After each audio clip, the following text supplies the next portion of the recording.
Welcome everyone, my name's Corey Allen and this is an episode of the Overton Report. What you're seeing here is going to be a bit of a sample and the link will be right above this video if you're watching on Facebook, and that link will take you directly to my Substack account. What Substack is a direct mailing list where you can sign up, put your email address in, and I'll be able to send my videos and my articles directly to you in order to bypass the censors of Facebook and Twitter and such. It's going to be theovertonreport.substack.com, and that's going to take you right to where you need to be. You can also simply just log on to that website that I will have written right up here and just see the articles for yourself and videos. But in the meantime, we're going to go ahead and get started on this. Now, this is a hard subject. This is a hard topic. It has to do with critical race theory, the idea that whiteness is inherently bad. That's not me talking. That is far left groups and, of course, the Smithsonian. We'll get into that more in the extended version of the video on theovertonreport.substack.com or YouTube, The Overton Report. We're going to go ahead. This was sent to me by a parent, okay? I'm going to play the first couple of minutes of this. We're going to take a look at it, and I'm going to show you the questions that were asked. And then we're going to cut, and the full video will be available on theovertonreport.substack.com. Before we get started, 9th graders on James Island are being given this video that I'm about to show you, as well as a series of questions regarding what they learned on this video. And this is being given to them as an assignment. In the midst of all this chaos in our world, so many of y'all have reached out to me, and by y'all, I mean white people. By y'all, I mean white people. So already, this is setting up as a person teaching young white children and young black children alike, that they are different from each other. They are separate. They are not both the same, seeking unity, content of character. They're different. So this is not for black students. This is specifically for you, the white student. Because in order to stand with us and people that look like me, you have to be educated on issues that pertain to me, and fully educated so that you can feel the full level of pain. I think what he means there, of course, is that you need to be re-educated, because what you see with your own eyes, it's not reality. Listen to what far leftists and people deeply involved in the concept of critical race theory are telling you. I fervently believe that if the white person is your problem, only the white person can be your solution. So there it is. Right off the bat, the white person is your problem. It's all about unity for the leftists. The first question I've seen a lot of, Emmanuel, why are y'all rioting? I understand protesting, but why riot? You know, and that's a very good question. Rioting, we've seen it throughout the country. And make no mistake, it's not only black people. It's not, by and large, it's not the black community out there rioting. By and large, the black community is out there asking for help. And to that, I submit this. MLK said that rioting is the language of the unheard. Wait a second, I'm sorry. You know, I was really going to let you watch that all the way through, but we really need to go ahead and take a look at this quote, okay, that he just said. Rioting is the language of the unheard. Of course, that is a quote attributed to Martin Luther King, and rightly so, because he did say it. However, but he continued on in that same speech to say, riots are socially destructive and self-defeating. I'm still convinced that nonviolence is the most potent weapon available to oppressed people in their struggle for freedom and justice. I feel that violence will only create more social problems than they will solve. And if you've been paying attention these past few months, you would be insane if you did not agree with that. Another quote from that: "The ultimate weakness of violence is that it is a descending spiral begetting the very thing it seeks to destroy. Instead of diminishing it, it multiplies it. Through violence you may murder the liar, but you cannot murder the lie, nor establish the truth. Through violence you may murder the hater, but you do not murder hate. In fact, violence merely increases hate. Returning violence for violence multiplies violence, adding deeper darkness to a night already devoid of stars." Now, of course, that did not fit into the narrative of critical race theory, so they tossed those MLK quotes from the same day right out the door. Talk about taking it out of context. For years, black people have tried peacefully protesting, going back to 1965 and before with the Selma March, and that didn't work. And then in 2016, Colin Kaepernick, he took a knee, and that agenda got moved to a flag, which was never the goal. He just wanted to raise awareness on social injustice. So that didn't work. And so now we've seen riots because black people and hurt people are trying to get the attention of the oppressor. They're trying to raise awareness of the oppression. Black people and hurt people are trying to raise awareness of the oppression and get the attention of the oppressor. They're burning down mom and pop shops. They're closing businesses throughout the cities. Look here, let me tell you something. The big corporations and big daddy government, they're going to be fine. It's the business owners in the minority communities that have done everything they can to save all the money that they possibly could to open their own business, who are being looted and having their places of business burned to the ground. Those are the ones who are suffering.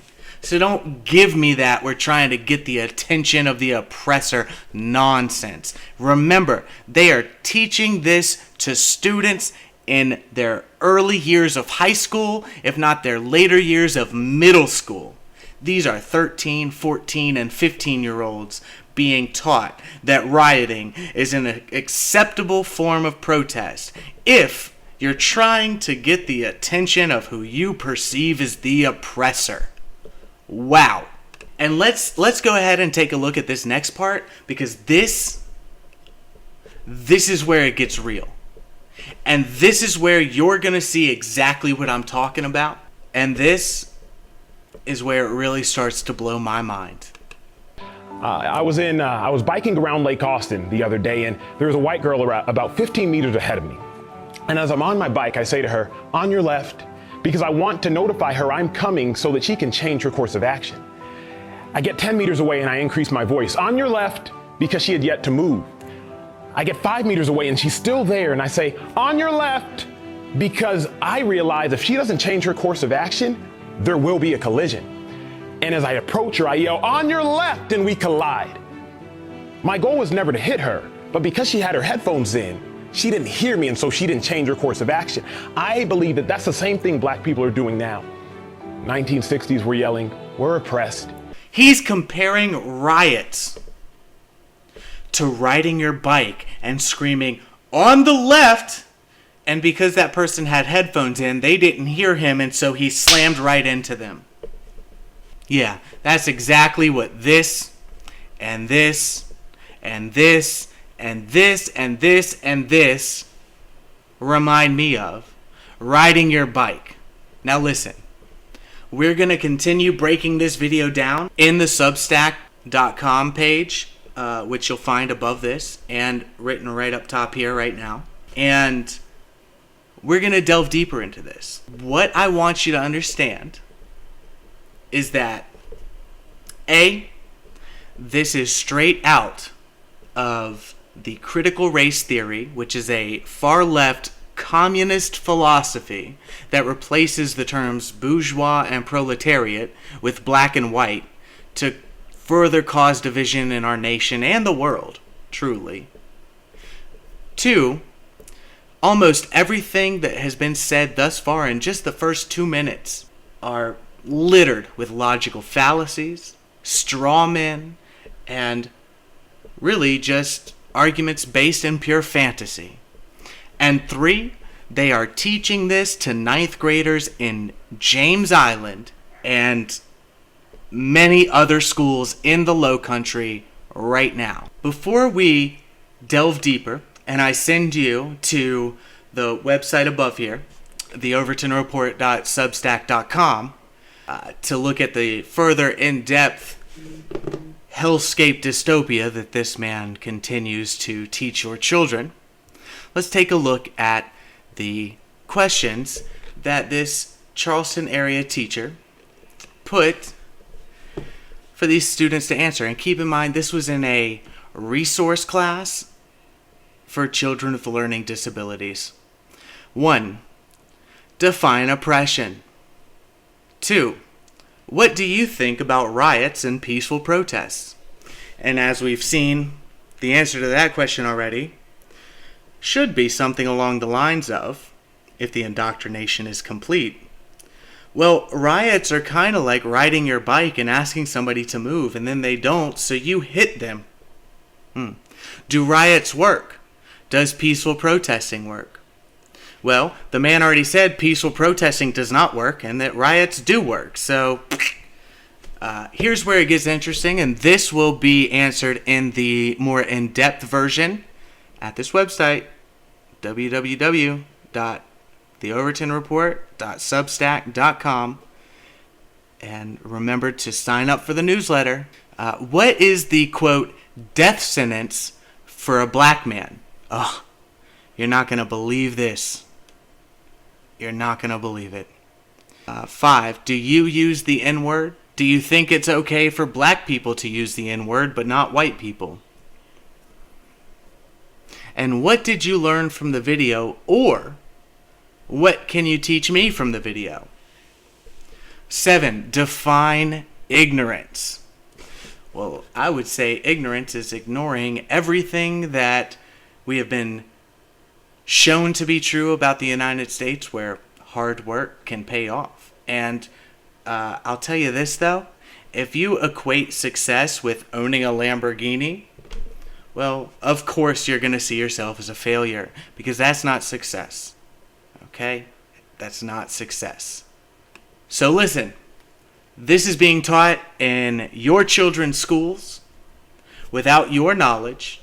Thank God this parent was able to find this and see it, and thank God their child needed help with this assignment, because otherwise none of us would have seen what's happening here.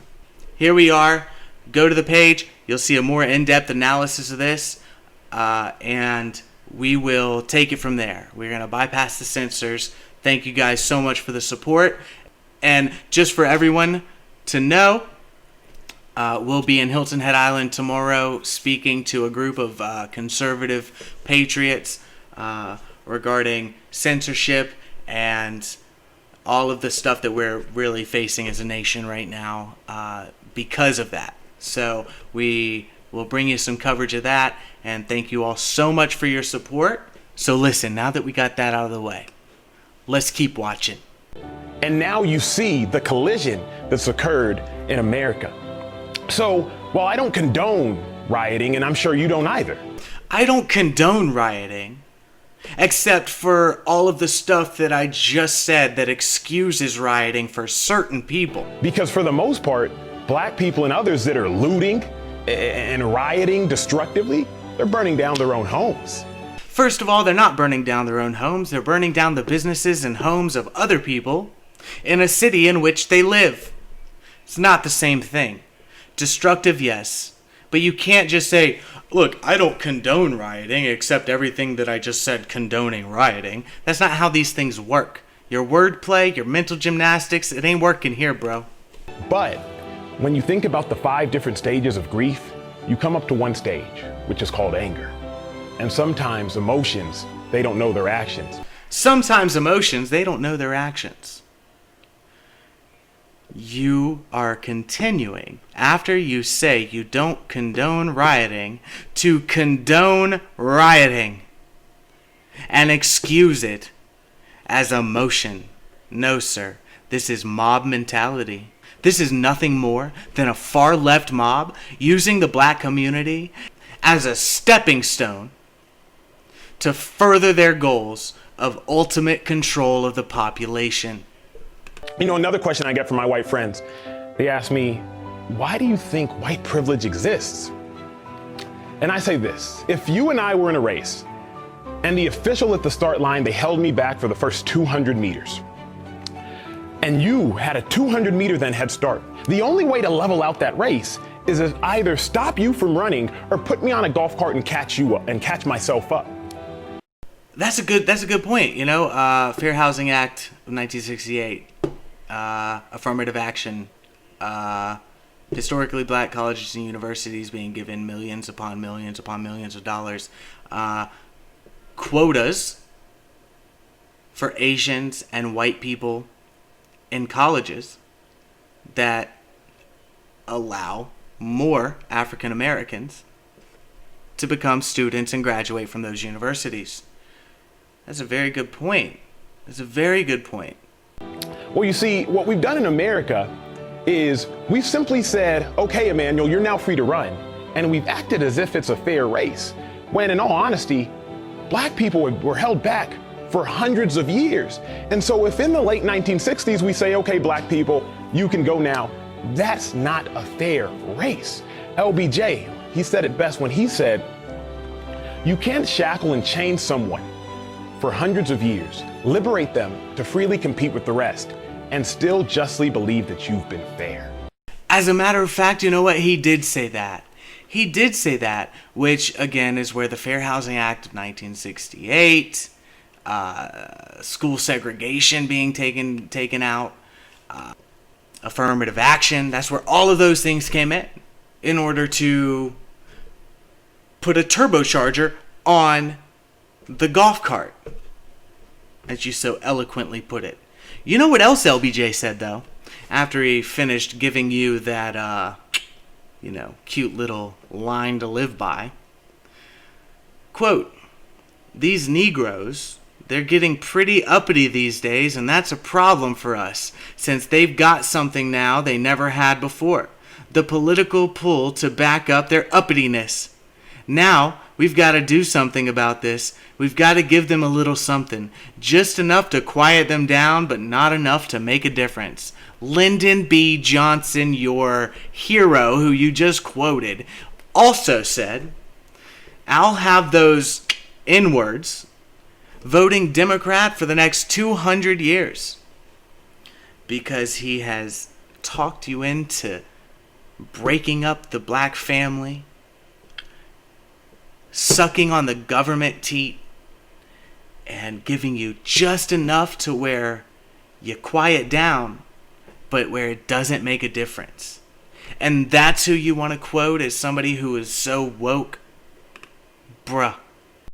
So white privilege it's having a head start due to hundreds and hundreds of years of systematic and systemic racism. It's having a head start intrinsically built into your life. It's not saying your life hasn't been hard, but what it's saying is your skin color hasn't contributed to the difficulty in your life. Look, man, I am so sick of this. This concept of white privilege comes straight out of the writings of Marx and Engels. Again, they've just switched bourgeois and proletariat with black and white. They are calling the white people the bourgeois and the proletariat the black man. That's the only difference in any of this. See if this sounds right. Look, being born into the upper class gives you a head start. And the only way to supplement that head start that people that are born in a higher class have is to drag them back down as the people in the lower classes move up. Or the bourgeois, they just have a head start. And the only way to allow the proletariat to catch up to the bourgeois is to drag the bourgeois down so the proletariat can catch up. Switch those words with black and white, and you'll see where this communist rhetoric had its birth. Right in the unemployed brain of Karl Marx. I live in an affluent neighborhood in Austin, Texas, and if I ever go to my mailbox and I see a white woman walking up to the mailbox, I consciously sit in my car because I don't want her to feel like I'm a threat. So this dude just said, I am part of the bourgeois, okay? But I personally make a personal decision to sit in my car in the neighborhood where all my neighbors know me if one of my neighbors is going to their mailbox because I think that I will make them uncomfortable. That sounds to me like a personal issue. That's ridiculous. Listen to where he goes with this. Because I realize at any point in time, whiteness can be weaponized. We saw that this past week. Amy Cooper, Central Park, the woman who called the cops on a black man who wanted her to leash her dog because it was illegal to walk your dog without a leash. And she used two words that are a death sentence for black people. When she called the cops, she said, "There's a black man who's threatening my life." Both of those things, as far as when you compile them together, were a lie. Because that black man, he was a bird watcher. And while so many people saw that incident and they were heartbroken, I, as a black man, saw that incident and was reminded of 1955, Emmett Till. Okay, wait a second. Weaponized whiteness. Okay. Then he compared that woman, who, I don't know if you remember back a long time ago, but look right up here and you'll see. That woman who called the police on a man and said, "This black man is threatening my life." First of all, that woman is facing charges. It's a weird way to weaponize whiteness, isn't it? Second, he compared that to Emmett Till. He had to go 65 years back to find the type of oppression that he was talking about, and he used Emmett Till disgustingly as a straw man argument that has no bearing and nothing to do with anything that happens in today's society. The woman is facing charges. Tell me how that is weaponizing a person's whiteness. And let's not forget, when they talk about whiteness, what is whiteness? Well, according to the Smithsonian, some of the more fascinating aspects of whiteness include Christianity being the norm, Protestant work ethic, hard work being the key to success. If you don't meet your goals, you didn't work hard enough. That is whiteness, and you can weaponize that. Now wait, we're going to keep going on this. An emphasis on scientific method, objective, rational, linear thinking, cause and effect relationships. Those are whiteness. The nuclear family is whiteness. A wife choosing to be a homemaker, and a husband choosing to go to work and be the breadwinner of a household. The fact that children should maybe have their own rooms and become independent people is whiteness. Individualism, self-reliance, independence, and autonomy. That is whiteness. That is what they're talking about when they talk about whiteness. So make no mistake. Respecting authority. A heavy value on ownership of goods, space, and the concept of personal property. Planning for the future. Delayed gratification. Progress. The idea that tomorrow will be better. Time schedules. Justice. Property rights, entitlements, intent, the idea of intent in our laws,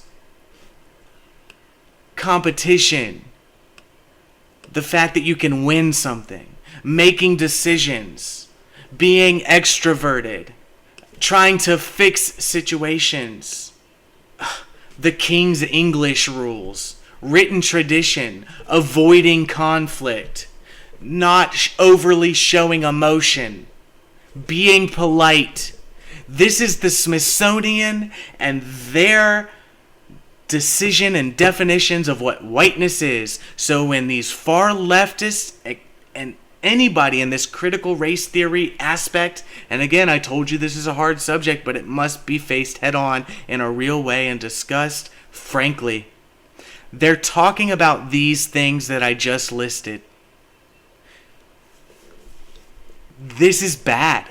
That, to me, is white privilege. The ability to weaponize your whiteness and the ability to live life unconsciously. So look, you've seen what's happening here. This is being taught to your children. The left are dangerous. The left, this is who the left is. So make no mistake, if you're on the left and there's a single piece of this that you don't agree with, or if there's a single piece of this that you do agree with me on, like, for example, the fact that when something's messed up, you should try and fix it, or being polite. Like, if you agree with the concept of being polite, well, that's what you're gonna get. Okay? And just a real quick thing, since the left is so intent and always will be and always has been so intent on eating each other, well, scientists have made a breakthrough. Check it out. Yes, now they're going to start making human steaks. And let's not forget where the far left is in critical race theory when it comes to concepts like segregation. We fought so hard to end segregation as a nation, and now they're trying so hard to bring it back. I'm going to leave you with this, but please share this with everybody. Everybody needs to see what's being taught. This is in South Carolina. This is not Portland. This is not Seattle. This is not Los Angeles or San Francisco or New York City or Philadelphia. This is South Carolina being taught in your schools to 9th graders. So I'm going to leave you with these examples of resegregation happening throughout our nation. And until the next time, I'm Corey Allen, and this has been an extended version of the Overton Report. Public service announcement. Excuse me, if y'all didn't know, this is the MSC, and frankly, there's just too many white people in here, and this is a space for people of color. So just be really cognizant of the space that you're taking up, because it does make some of us POCs uncomfortable when we see too many white people in here. It's only been open for 4 days, and frankly, there's the whole university for a lot of y'all to be at, and there's very few spaces for us. So keep that in mind. Thank you.